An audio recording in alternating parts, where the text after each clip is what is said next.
Menurut pakar doktor mata di Hospital Kuala Lumpur, semburan lutein untuk penjagaan mata ini hanya perlu digunakan selama 7 hari setiap hari.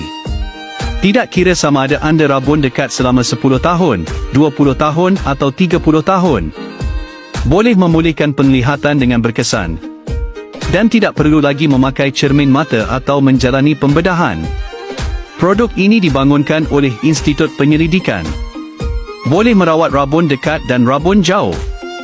Selepas penggunaan harian, penglihatan akan menjadi lebih jelas dan mata tidak akan berasa penat.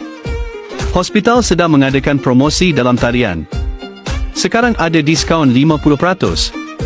Jika tidak berpuas hati boleh dapat bayaran balik sepenuhnya. Terlalu ramai orang yang membuat pesanan dalam talian sekarang.